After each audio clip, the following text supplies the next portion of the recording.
আল্লাহর নামে করছি শুরু, আল্লাহর নামে করছি শুরু, জ্ঞান সাধনায় হব ধ্যানী।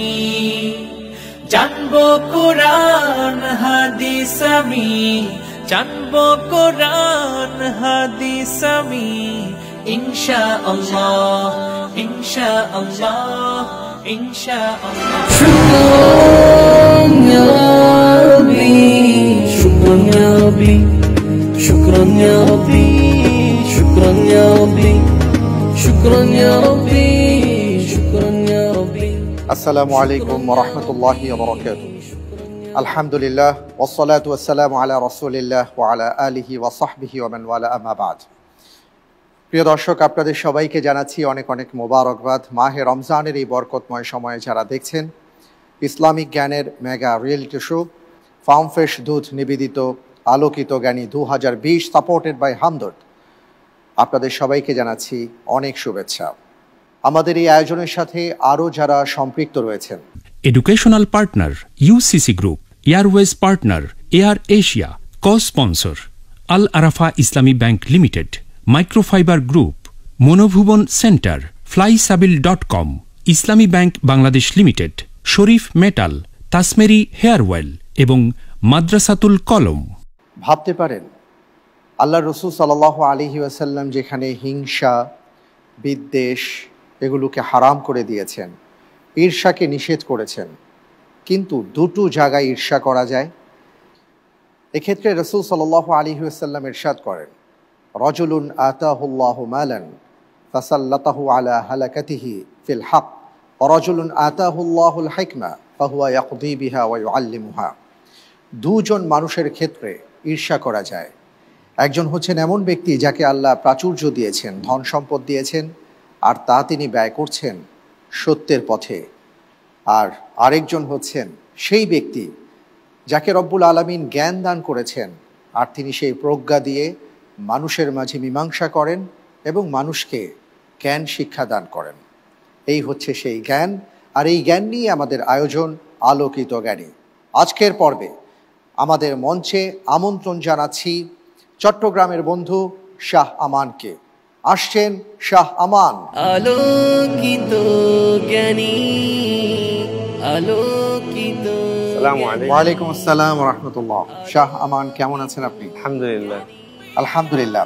প্রথম রাউন্ডে চমৎকার করেছিলেন, যে কারণে আলহামদুলিল্লাহ আজকের পর্বেও আপনি এসেছেন। আমরা দোয়া করি আপনি যেন এইভাবেই ভালো করতে পারেন ইনশাআল্লাহ তাআলা। ইনশাআল্লাহ। Golden challenge. رب زدني علما رب زدني আলহামদুলিল্লাহ। শাহ আমান দ্বিতীয় রাউন্ডে এসেছেন, আপনার কেমন লাগছে? আপনার অনুভূতি কি? আলহামদুলিল্লাহ, জ্ঞানের এই মঞ্চে এসে নিজের অনুভূতিটা ভাষায় প্রকাশ করার মতো না। হ্যাঁ, জ্ঞানের এই সাগরে যে ডুব দিতে চেয়েছি, যে এখানে ডুব দিয়েছি, এই ডুবেই যেন ইনশাআল্লাহ জীবনের বাকিটুকু সময় পার করে দিতে পারি। আল্লাহুম্মা আমিন। আল্লাহুম্মা আমিন। আল্লাহ তাআলা সেই তৌফিক আপনাকে দান করুন। আমিন। আল্লাহুম্মা আমিন। আসলে আপনি খুব চমৎকার কথা বলেছেন। জ্ঞানকে যদি সাগর মহাসাগর মনে করা হয়, তাহলে ডুবুরি যত গভীরই যাক না কেন, দেখা যাচ্ছে এর শেষ আর হয় না। জ্ঞান হচ্ছে এই মহাসমুদ্র। আমরা ইনশাআল্লাহ তাআলা প্রশ্নোত্তরে যাব। আজকের পর্বে যারা ইন্টেলিজেন্ট প্যানেল এবং বিশেষজ্ঞ প্যানেলে আছেন তাদের সাথে আগে পরিচিত হয়ে নিই। ইনশাআল্লাহ তাআলা। আজকের পর্বে ইন্টেলিজেন্ট প্যানেলে তিনজন আলোকিত জ্ঞানী বন্ধু আছেন, যাদেরকে আমরা সবাই চিনি। প্রিয় দর্শক, আমাদের মাঝে আছেন আলোকিত জ্ঞানী খোরশেদ আলম সৌরভ, কাউসার হোসাইন, সোহেল রানা। আপনাদের তিনজনকে জানাচ্ছি অনেক অনেক মোবারকবাদ। প্রিয় দর্শক, আমাদের মাঝে উপস্থিত আছেন বিশেষজ্ঞ প্যানেলে বিশিষ্ট ইসলামী চিন্তাবিদ, শিক্ষাবিদ এবং গবেষক মোহতারাম শায়েখ আহমদুল্লাহ হাফিজাহুল্লাহ। শায়েখ, আপনাকে অনেক অনেক ধন্যবাদ। আজকের পর্বে মোট 19টি প্রশ্ন করব। আগের মতোই হবে নিয়মকানুন, তবে আজকের পর্বটি আপনার জন্য খুবই গুরুত্বপূর্ণ, আপনি বুঝতে পারছেন। কারণ এই পর্বটি যদি ভালো হয় তাহলে ফাইনালে যাবার জন্য আর একটি মাত্র সিঁড়ি বাকি আছে। ইনশাআল্লাহ। ইনশাআল্লাহ তাআলা। আল্লাহ যেন আপনাকে সাহায্য করেন। আল্লাহুম্মা আমিন। প্রথমে আমি আপনাকে 3টি প্রশ্ন করব। প্রত্যেকটি প্রশ্নের সঠিক উত্তরের জন্য আপনি 4 করে নম্বর পাবেন। ভুল হয়ে গেলে 2 নম্বর মাইনাস হয়ে যাবে। চিন্তা করার জন্য পর্যাপ্ত পরিমাণ সময় বলতে আপনি সর্বোচ্চ 45 সেকেন্ড পাবেন। আর কোনো লাইফলাইন পাচ্ছেন না। 3টি প্রশ্নের সঠিক উত্তর দিতে পারলে আপনার জন্য থাকছে 1,500 টাকা সমমূল্যের ইসলামী বই। আলহামদুলিল্লাহ। দ্বিতীয় ধাপে আমি আপনাকে 4টি প্রশ্ন করব। প্রত্যেকটি প্রশ্নের সঠিক উত্তরের জন্য আপনি 7 করে নম্বর পাবেন। ভুল হয়ে গেলে 3.5 নম্বর মাইনাস হয়ে যাবে। 2টো লাইফলাইন আপনার জন্য ওপেন করা হবে, 50-50 চান্স এবং ইন্টেলিজেন্ট প্যানেলের সহায়তা। লাইফলাইনের মাধ্যমে সঠিকভাবে উত্তর দিতে পারলে আপনার জন্য থাকছে 7-এর জায়গায় 5 করে নম্বর। চিন্তা করার জন্য 1 মিনিট সময় পাবেন। এক্ষেত্রে যদি আপনি 3টি প্রশ্নের সঠিক উত্তর দিতে পারেন তাহলে আপনি পাবেন 2,000 টাকা সমমূল্যের ইসলামী বই। তৃতীয় ধাপে প্রথমে 4টি প্রশ্ন করব। প্রত্যেকটি প্রশ্নের সঠিক উত্তরের জন্য আপনার জন্য থাকবে 12 করে নম্বর। ভুল হয়ে গেলে 6 নম্বর মাইনাস হয়ে যাবে। 2টো লাইফলাইন আপনার জন্য ওপেন করা হবে, ইন্টেলিজেন্ট প্যানেলের সহায়তা, পরিবর্তিত প্রশ্ন। লাইফলাইনের মাধ্যমে সঠিকভাবে উত্তর দিতে পারলে 12-র জায়গায় 10 করে নম্বর পাবেন। চিন্তা করার জন্য পর্যাপ্ত সময় পাবেন। আর এই ক্ষেত্রে 4টি প্রশ্নের মধ্যে যদি 3টি প্রশ্নের সঠিক উত্তর দিতে পারেন আপনার জন্য থাকবে 2,500 টাকা সমমূল্যের ইসলামী বই। সবশেষে আমি আপনাকে 8টি প্রশ্ন করব, ঝটপট প্রশ্ন। আপনি দ্রুত আমাকে তার উত্তর দেবেন। প্রত্যেকটি প্রশ্নের সঠিক উত্তরের জন্য আপনি 1.5 করে নম্বর পাবেন। যদি ভুল হয়ে যায় তাহলে কোনো নম্বর মাইনাস হবে না। এই সাকুল্যে 19টি প্রশ্নের উত্তর আপনি যদি লাইফলাইন ছাড়া দিতে পারেন আপনি পাবেন 100 নম্বর। ইনশাআল্লাহ। ইনশাআল্লাহ। আমরা যাব তাহলে ইনশাআল্লাহ তাআলা। আল্লাহ আপনাকে সাহায্য করুন। আমিন। আপনার জন্য প্রথম প্রশ্ন। আল্লাহু আকবার। রাসূল সাল্লাল্লাহু আলাইহি ওয়াসাল্লাম কাকে বলতেন, আমাকে সালাতের মাধ্যমে প্রশান্ত করো? এ, আবু বকর। বি, আব্দুল্লাহ ইবনে উম্মে মাকতুম। সি, বিলাল রাদিয়াল্লাহু আনহু। ডি, আবু মাহজুরা রাদিয়াল্লাহু আনহুম আজমাইন।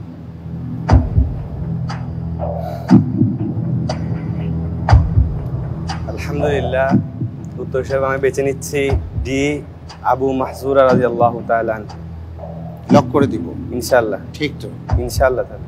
ফ্রিজ করে দেওয়া হোক ডি, আবু মাহজুরা রাদিয়াল্লাহু আনহু। আপনি যে উত্তরটি দিয়েছেন আপনার উত্তরটি সঠিক হয়নি। উত্তর হচ্ছে সি, বিলাল। হাদিসের মধ্যে এসছে রাসূল সাল্লাল্লাহু আলাইহি ওয়াসাল্লাম বলেছেন, আরিহনি ইয়া বিলাল, আমাকে প্রশান্ত করো। অসুবিধা নেই, আল্লাহ ভরসা। এটা প্রথম প্রশ্ন ছিল। খুব ঠান্ডা মাথায় চিন্তা ভাবনা করে আপনি প্রশ্নগুলোর উত্তর দেবেন। ঠিক আছে? ইনশাআল্লাহ। ইনশাআল্লাহ তাআলা। পরের প্রশ্নে যাব ইনশাআল্লাহ। ইনশাআল্লাহ। আপনার জন্য দ্বিতীয় প্রশ্ন। আল্লাহু আকবার। কোন নবী সর্বপ্রথম খাতনা প্রচলন করেন? এ, আদম আলাইহিস সালাম। বি, ইব্রাহিম আলাইহিস সালাম। সি, মুসা আলাইহিস সালাম। ডি, মুহাম্মদ সাল্লাল্লাহু আলাইহি ওয়াসাল্লাম।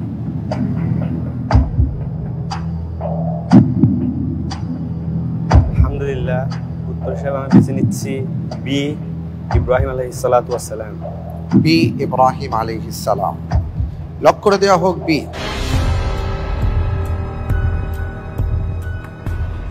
আপনি যে উত্তরটি দিয়েছেন আপনার উত্তরটি সঠিক হয়েছে। আলহামদুলিল্লাহ। জি, ইব্রাহিম আলাইহিস সালাম থেকে প্রচলন হয়। মাশাআল্লাহ, চমৎকার। আলহামদুলিল্লাহ। পরের প্রশ্নে যাব ইনশাআল্লাহ তাআলা। ইনশাআল্লাহ। ইনশাআল্লাহ। আপনার জন্য তৃতীয় প্রশ্ন। আল্লাহু আকবার। সম্প্রতি ইরান যুক্তরাষ্ট্রের কোন ঘাঁটিতে ক্ষেপণাস্ত্র নিক্ষেপ করে? এ, কাইদাতুল মুদাইদ। বি, আইন আল আসাদ। সি, রাস আল খাইমা।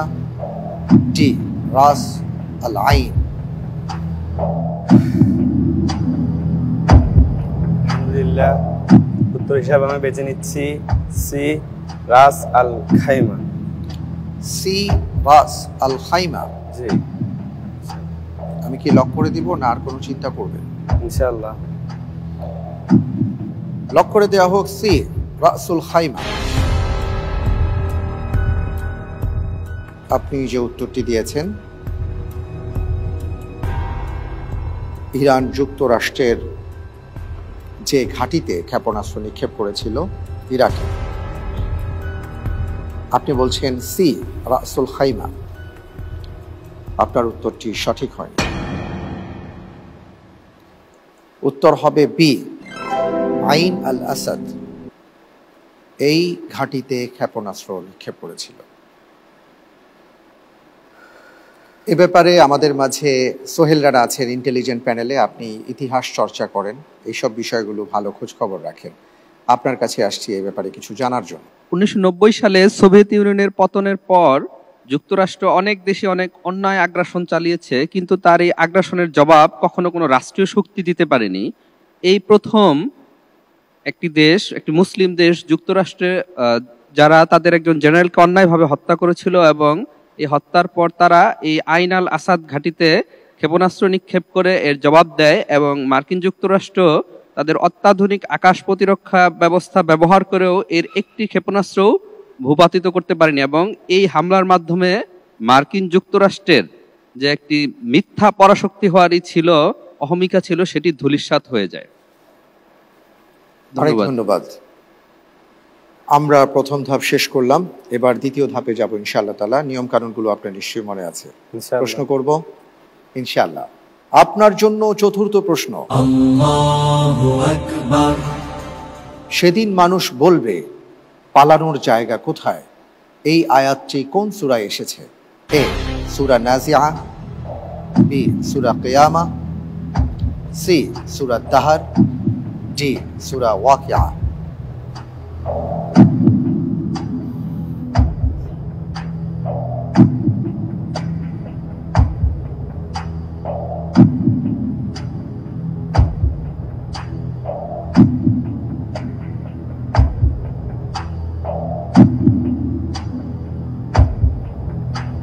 তো হিসাব আমি বেছে নিচ্ছি।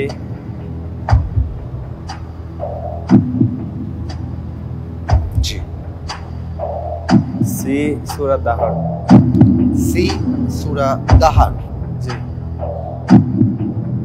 আপনি বুঝে শুনে বলছেন? জি ইনশাআল্লাহ। ইনশাআল্লাহ। জি ইনশাআল্লাহ। আপনি কোনো লাইফলাইন ব্যবহার করবেন না। লক করে দেয়া হোক সি সূরা দাহর। আপনি যে উত্তরটি দিয়েছেন, আপনার উত্তরটি সঠিক হয়নি। উত্তর হচ্ছে সূরা কিয়ামা। আইনাল মাফাব কাল্লা লা ওয়াসাব, এইভাবে এসছে। পালানোর জায়গা কোথায়, সূরা কিয়ামার মাঝে পুরো বিবরণটা এসছে।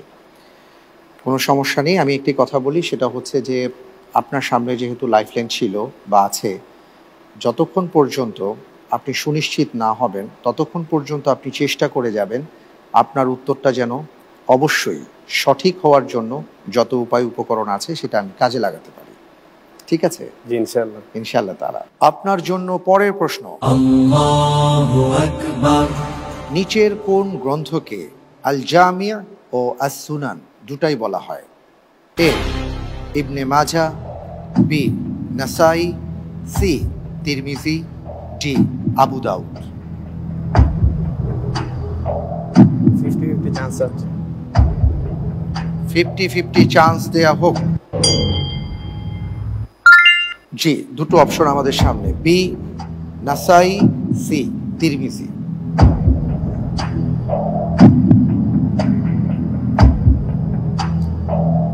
আলহামদুলিল্লাহ, উত্তর হিসাবে আমি বেছে নিচ্ছি সি সুনানে তিরমিজি। লক করে দিব ইনশাআল্লাহ। ফ্রিজ করে দেওয়া হোক সি সুনানে তিরমিজি।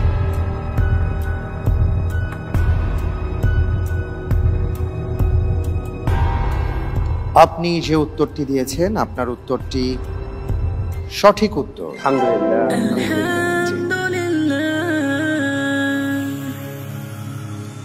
পরের প্রশ্নে যাব ইনশাআল্লাহ। ইনশাআল্লাহ। ইনশাআল্লাহ। আমরা তার আগে একটি ছবি দেখব, তারপরে প্রশ্নটি করব, কেমন? ইনশাআল্লাহ।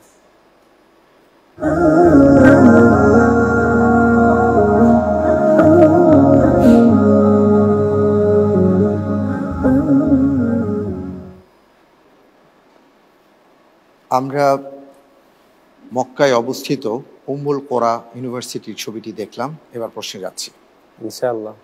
আপনার জন্য এবারের প্রশ্ন। আল্লাহু আকবার। মক্কার উম্মুল কোরা ইউনিভার্সিটি কখন যাত্রা শুরু করে? এ 1949, বি 1981, সি 1962, ডি 1921 সালে। ক্ষেত্রে আমি ইন্টেলিজেন্ট প্যানেলের সহায়তা যাচ্ছি। আচ্ছা, ইন্টেলিজেন্ট প্যানেলের সহায়তা দেয়া হোক। যে সালের যোগফল 19 তার সাথে আপনার সঠিক উত্তরের মিল রয়েছে। যে সালের যোগফল 19 তার সাথে সঠিক উত্তরের মিল আছে।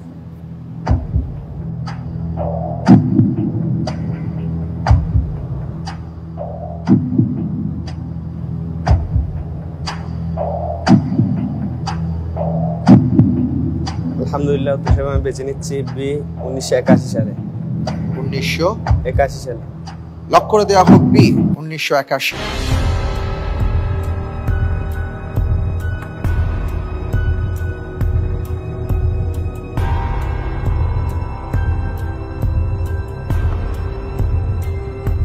আপনি যে উত্তরটি দিয়েছেন আপনার উত্তরটি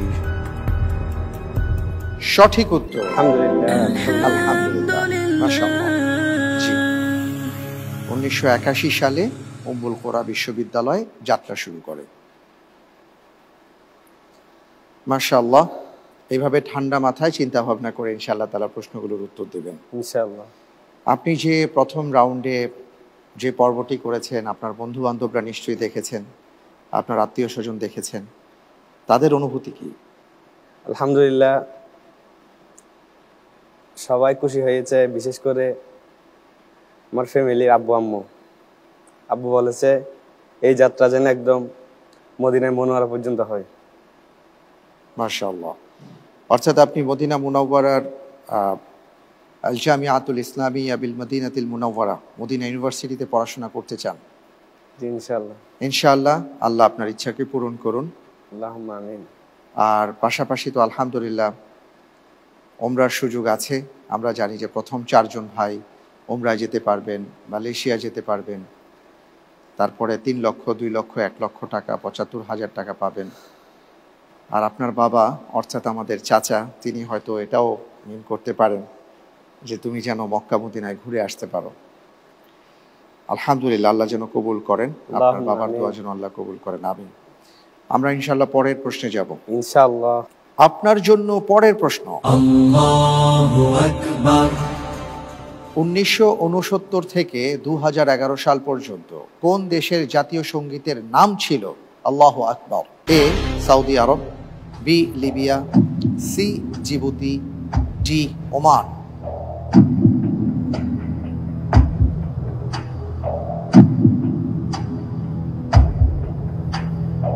আল্লাহর উপর ভরসা করে আমি উত্তর হিসেবে বেছে নিচ্ছি সি জিবুতি। C Djibouti. জি। আপনি বুঝে শুনে বলছেন? জি ইনশাআল্লাহ। লক করে দিব? জি ইনশাআল্লাহ। তাহলে লক করে দিচ্ছি। জি। ফ্রিজ করে দেওয়া হোক সি জিবুতি।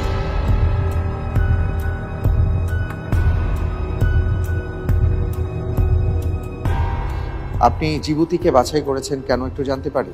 সৌদি আরবের সাথে পরিচিত আছে সেই হিসাবে এটা পাই নাই।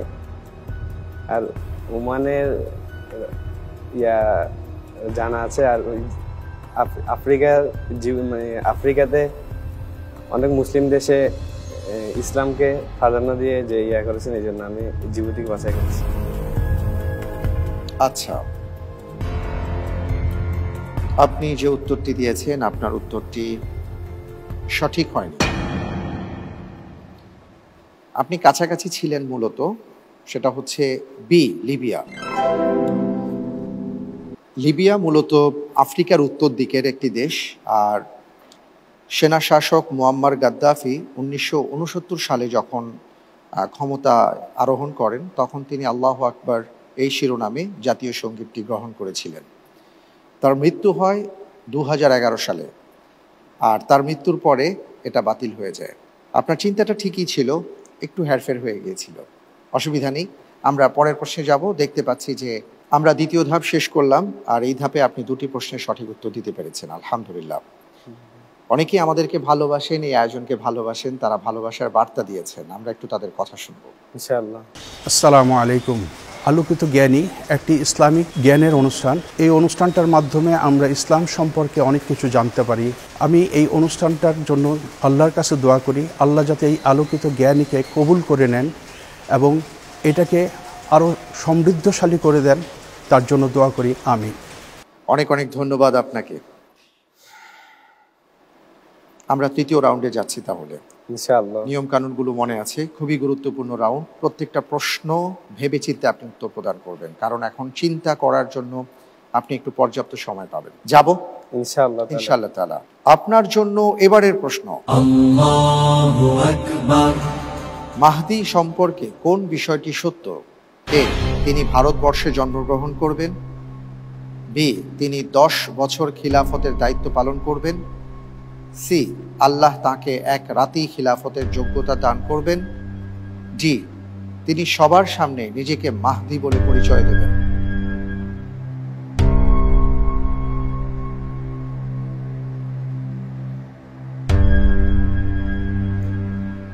আল্লাহর উপর ভরসা করে আমি উত্তর হিসাবে বেছে নিচ্ছি এ, তিনি ভারতবর্ষে জন্মগ্রহণ করবেন।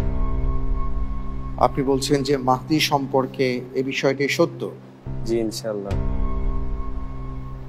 আপনি কোনো লাইফলাইন ব্যবহার করছেন না? আপনার জন্য কিন্তু দুটো লাইফলাইন ওপেন করা হয়েছে। যদি আপনি কনফিডেন্টলি উত্তরটি দেন, ঠিক আছে, তাহলে তার লাইফলাইনের দরকার নেই। আল্লাহর উপর ভরসা করে আমি এ, তিনি ভারতবর্ষে জন্মগ্রহণ করবেন। তাহলে আপনি নিচ্ছেন না? না ইনশাআল্লাহ। লক করে দিব? ইনশাআল্লাহ। ঠিক, ইনশাআল্লাহ। ফ্রিজ করে দেওয়া হোক এ, তিনি ভারতবর্ষে জন্মগ্রহণ করবেন। আপনি যে উত্তরটি দিয়েছেন, আপনার উত্তরটি সঠিক হয়নি।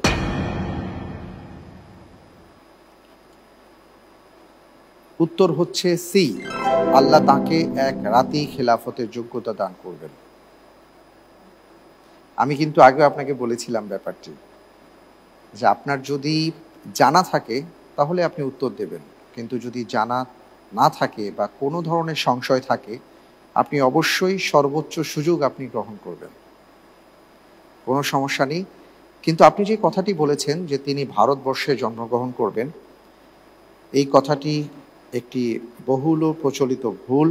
পাশাপাশি এই সুযোগটি গ্রহণ করেছে কাদিয়ানী সম্প্রদায়, এবং আপনি জানেন যে কাদিয়ানী সম্প্রদায় তারা গোলাম আহমদ কাদিয়ানীকে মাহদী বলে প্রচার করে থাকে। এই প্রসঙ্গে আমি শায়েখ একটু আপনার কাছে আসছি যে কাদিয়ানীদের বিশ্বাস কি এবং তারা কি বলতে চান, আসলে তাদের সাথে মৌলিকভাবে আমাদের সমস্যাটা কোথায়, কেন তারা অমুসলিম?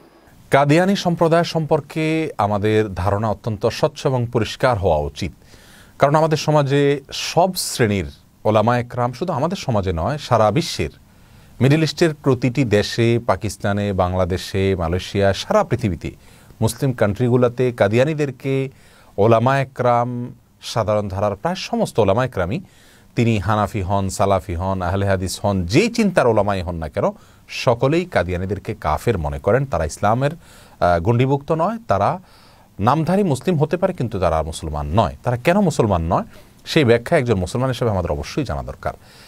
মির্জা গোলাম আহমদ কাদিয়ানী, এই লোকটি ভারতের গুরুদাসপুর জেলার কাদিয়ান নামক গ্রামে জন্মগ্রহণ করেছেন 1839 খ্রিস্টাব্দে। তার পরিবার ঐতিহ্যগতভাবে তারা ইংরেজদের দাসানুদাস বলা যেতে পারে, আর একটু ভালোভাবে আমরা বলতে পারি ইংরেজদের অত্যন্ত একনিষ্ঠ সেবক ছিলেন এবং তাদের বিশ্বস্ত মানুষ ছিলেন। এটা স্বয়ং মির্জা গোলাম আহমদ কাদিয়ানীর বিভিন্ন বই পুস্তকে তিনি লিখেছেন।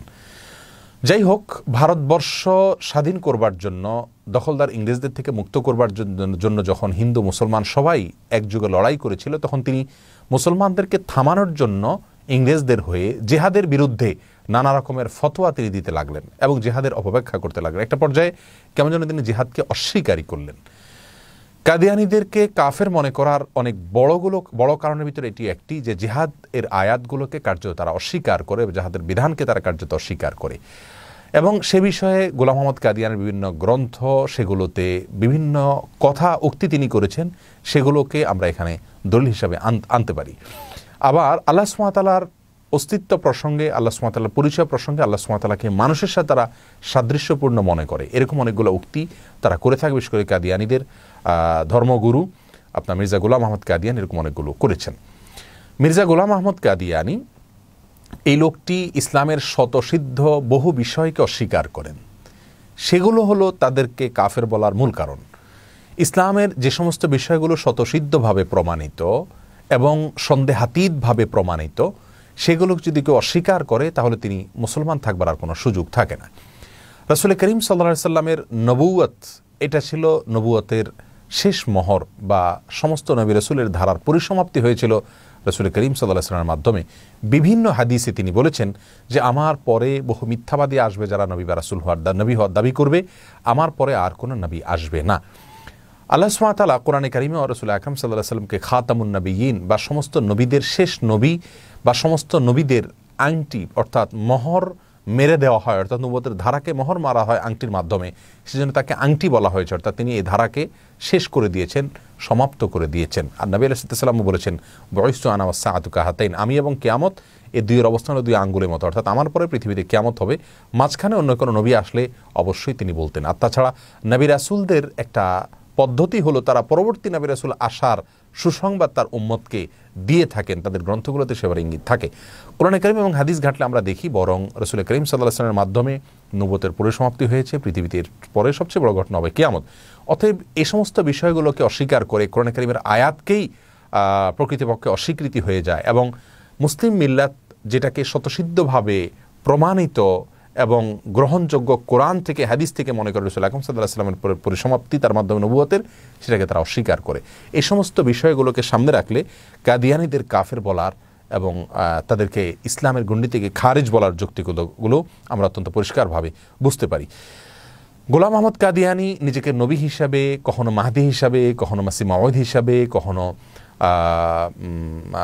মুজাদ্দিদ হিসাবে, প্রথমে ধর্ম প্রচারক হিসাবে বিভিন্ন ধাপে বিভিন্ন রূপে তিনি তাকে পরিচিত করেছেন এবং তার অনুসারীরাও তাকে সে সমস্ত রূপে পরিচিত করে। এখনো পর্যন্ত তারা ইনিয়ে বিনিয়ে ঘুরিয়ে পেঁচিয়ে তাকে মাহদি, মাসিহ এরকম নানা উপাধিতে ভূষিত করে। অথচ ইমাম মাহদি আগমনেরও বিভিন্ন আলামত কোরআন এবং সুন্নাহ বর্ণিত হয়েছে এবং ইমাম মাহদির বৈশিষ্ট্যের কথা বলা হয়েছে, তার কিছুই তার ভিতরে নাই। অতএব মির্জা গোলাম আহমদ কাদিয়ানী একজন মিথ্যাবাদী, না সে নবী ছিলেন, না মাহদি, না ঈসা মাসিহ মাউদ, না অন্য কিছু। অতএব এই মিথ্যাবাদী লোকটির আগমন হবে আর এরকম অনেক মিথ্যাবাদী আসবে, সে বিষয়ে রাসূল করিম সাল্লাল্লাহু আলাইহি ওয়াসাল্লাম অনেক আগে থেকে আমাদেরকে সাবধান করেছেন। আল্লাহ সুবহানাহু ওয়া তাআলা কাদিয়ানীদের এই ফিতনা থেকে আমাদেরকে বেঁচে থাকার তৌফিক দান করুন। প্রত্যেকটা মানুষ যার যার ধর্মীয় পরিচয় বহন করে তার ধর্মীয় কর্মকাণ্ড তিনি পরিচালনা করতে পারেন, তার বিশ্বাস তিনি ধারণ করতে পারেন, লালন করতে পারেন, সেটা তার স্বাধীনতা, ভিন্ন বিষয়। কিন্তু মুসলিম নন, ইসলামের মৌলিক বিশ্বাসগুলো ধারণ করেন না, বরং সেগুলোর সাথে সাংঘর্ষিক এবং বিরোধী বিশ্বাস লালন করেন, ধারণ করেন, এরকম ব্যক্তি নিজেকে মুসলিম হিসাবে দাবি করার কোনো নৈতিক অধিকার কোনোভাবেই থাকে না, রাখতে পারেন না। এই জন্যই কাদিয়ানীদেরকে কাফের ঘোষণা করা উচিত, তারা অমুসলিম ঘোষণা করা হওয়া উচিত, যাতে করে অন্য সাধারণ মুসলমানরা বিভ্রান্তিতে নিপতিত না হয়। এই জন্যই পৃথিবীর বেশিরভাগ দেশেই, মুসলমান দেশগুলোতেই তাদেরকে অমুসলিম ঘোষণা করা হয়েছে এবং অমুসলিম মনে করা হয়। আল্লাহ তাআলা আমাদের সবাইকে তাদের ফিতনা থেকে বেঁচে থাকার তৌফিক দান করুন। অনেক অনেক ধন্যবাদ আপনাকে। পরের প্রশ্নে যাব ইনশাআল্লাহ। ইনশাআল্লাহ। আপনার জন্য এবারের প্রশ্ন, আল্লাহু আকবার। বিশ্বখ্যাত আল আজহার বিশ্ববিদ্যালয় এর ভিত্তি প্রস্তর স্থাপন করেন কে? এ আল হাকিম, বি আল Muiz, C Harunur Rashid, D Al Mamun. Intelligent প্যানেলের সহায়তা যাচ্ছে। ইন্টেলিজেন্ট প্যানেলের সহায়তা দেয়া হোক।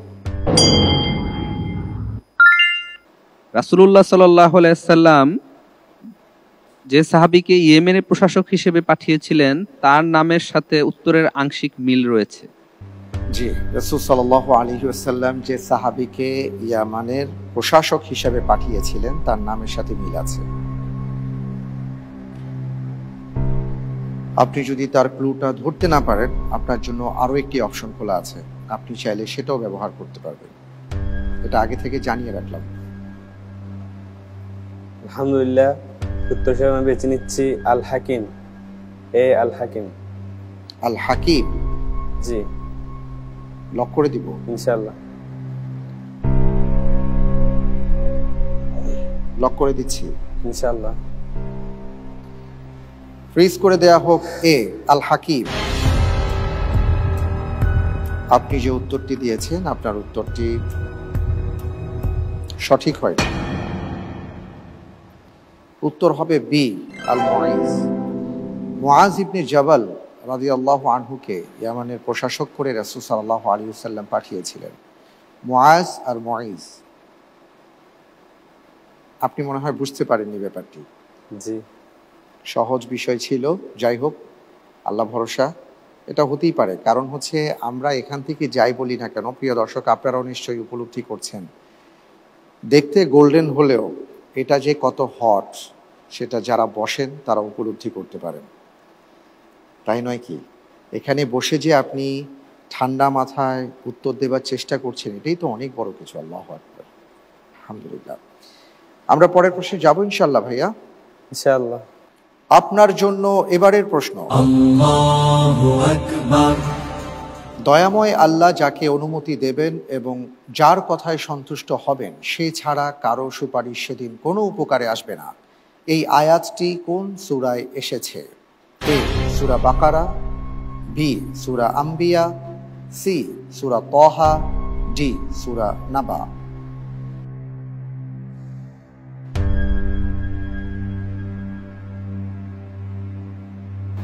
পরিবর্তিত প্রশ্ন দেওয়া হোক।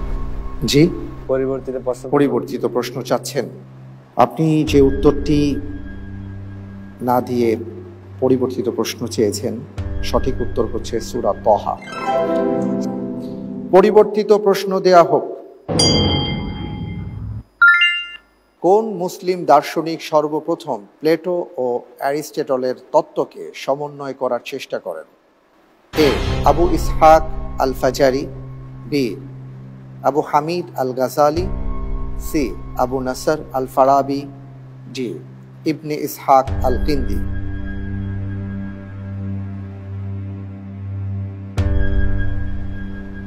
আলহামদুলিল্লাহ,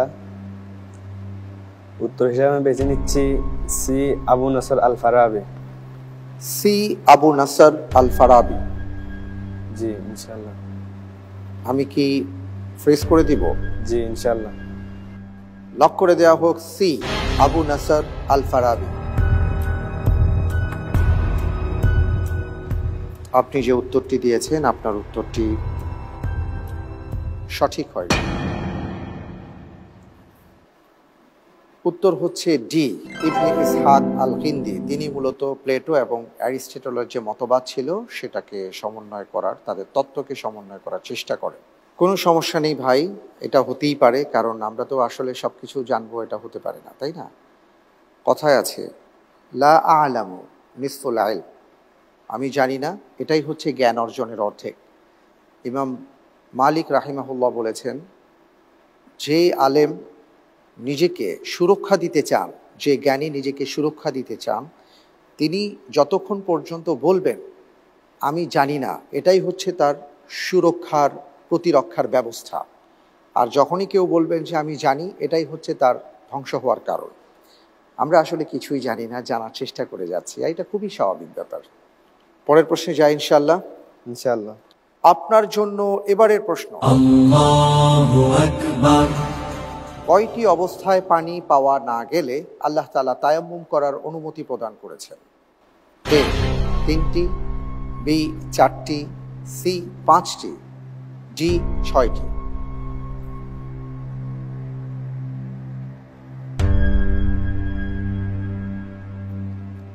আপনি কি আয়াতটি তালাশ করছেন? জি।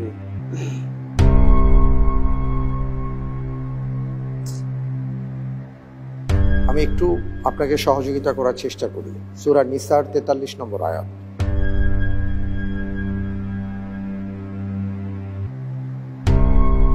আলহামদুলিল্লাহ, উত্তর হিসেবে আমি বেছে নিচ্ছি বি 4টি। বি 4টি। আমি কি লক করে দিব? ইনশাআল্লাহ। ইনশাআল্লাহ। আপনি কি আয়াতটি খুঁজে পেয়েছেন? খেয়াল করতেছি না। আয়াতটি খেয়াল পড়ছে না। তাহলে 4টি বললেন কি কি হিসেব করে? এটা জানতে চাচ্ছিলাম। পড়ছিলাম এই আয়াতের নাম এমনি পড়ছি, ওইটা হিসাবে এমন মনে পড়ছে। হ্যাঁ হ্যাঁ, তাহলে লক করে দিচ্ছি। ইনশাআল্লাহ। লক করে দেওয়া হোক বি 4টি। আপনি যে উত্তরটি দিয়েছেন আপনার উত্তরটি সঠিক হয়েছে। জি, 4টি বিষয়ের কথাই বলা হয়েছে সূরা নিসার 43 নম্বর আয়াতে, যেখানে বলা হয়েছে ইয়া আইয়ুহাল্লাযীনা আমানু লা তাকরাবুস সালাতা ওয়া আনতুম সুকারা হাত্তা তা'লামু মা তাকুলুনা ওয়া লা জুনুবান ইল্লা আবিরি সাবিলিন হাত্তা তাগতাসিলু। এরপরে আসছে ওয়া ইন কুনতুম জুনুবান ফাত্তাহহারু ওয়া ইন কুনতুম মারাদা আও আলা সাফারিন আও জাআ আহাদুম মিনকুম মিনাল গায়িত আও লামাসতুমুন নিসা। সূরা নিসার 43 নম্বর আয়াত, এবং আরো ক্লিয়ার করে বলা হয়েছে সূরা মাইদার 6 নম্বর আয়াতে। আলহামদুলিল্লাহ, আপনার উত্তরটি সঠিক ছিল। জাযাকাল্লাহ খায়ের, আল্লাহ আপনাকে সাহায্য করেছেন, মাশাআল্লাহ। আমরা তৃতীয় ধাপের প্রথম যে 4টি প্রশ্ন ছিল সেটা শেষ করলাম। এরপরে আপনার জন্য রয়েছে ঝটপট 8টি প্রশ্ন। আমি আপনাকে দ্রুত প্রশ্ন করব, আপনিও চেষ্টা করবেন দ্রুত উত্তর দেবার। ঠিক আছে ইনশাআল্লাহ তাআলা? ইনশাআল্লাহ। আপনার জন্য ঝটপট প্রশ্ন। আল্লাহু আকবার। মাহরাম নারীদের পূর্ণ বিবরণ কোন সূরায় এসেছে? সূরা নিসা। সূরা নিসা সঠিক উত্তর। কোরআনের আলোকে জাহান্নামের ইন্ধন কি? পাথর ও মানুষ। পাথর ও মানুষ। ঠিক আছে। হাদিস অনুযায়ী জান্নাতের বাগান কোনটি? রাসূল ইসলামের মিম্বার এবং ইসলামের রওজা মুবারকের স্থান। রাউদাতুম মির রিয়াদিল জান্নাহ, যেটা আপনি বলতে চাচ্ছেন সেটা হলো বাগানের একটা টুকরো, আর জান্নাতের বাগান বলা হয়েছে জিকিরের আসরকে। কোন সাহাবী সিরিয়া অভিযানের নেতৃত্বে ছিলেন? আবু ওয়াইল ইবনে জাররাহ। ওসামা ইবনে যায়েদ। কোন দেশের তৈরি চাদর রাসূল সাল্লাল্লাহু আলাইহি ওয়াসাল্লামের কাফন হিসেবে ব্যবহার করা হয়েছিল? ইয়েমেনি। ইয়ামেন সঠিক উত্তর। ইমাম বুখারী রাহিমাহুল্লাহ কত হিজরিতে জন্মগ্রহণ করেন? 194 হিজরি। 194 সঠিক উত্তর। বাবরি মসজিদ কবে ধ্বংস করা হয়? 1992 সালে। 1992 সালে। ঠিক বলেছেন। বাংলাপিডিয়া প্রকাশ করে কোন সংস্থা? Asiatic society of Bangladesh. আলহামদুলিল্লাহ, আমরা আজকে 19টি প্রশ্ন আপনাকে করেছিলাম এবং আমাদের 19টি প্রশ্নেরই উত্তর জানা হয়েছে। আমরা জ্ঞান অর্জন করেছি এই ব্যাপারে, আপনি চেষ্টা করেছেন। অনুষ্ঠানের একেবারে শেষ পর্যায়ে চলে এসেছি। আমি আপনার কাছ থেকে বিদায় নেব, আর তার আগে আপনার জন্য রয়েছে উপহার। তা হচ্ছে বাংলাদেশের একমাত্র ব্যালেন্সড ড্রিঙ্কিং ওয়াটার স্পার সৌজন্যে। আপনি এগিয়ে যান, আমরা আপনার জন্য দোয়া করি। আল্লাহ তাআলা আপনাকে অনেক বড় করুন। আল্লাহুম্মা আমিন। আল্লাহুম্মা আমিন। আমি তাহলে আপনার কাছ থেকে বিদায় নিচ্ছি। ইনশাআল্লাহ।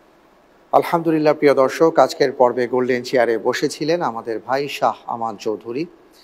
চমৎকার করেছেন, আমরা তার মাধ্যমে অনেক প্রশ্নের উত্তর জানতে পেরেছি আলহামদুলিল্লাহ।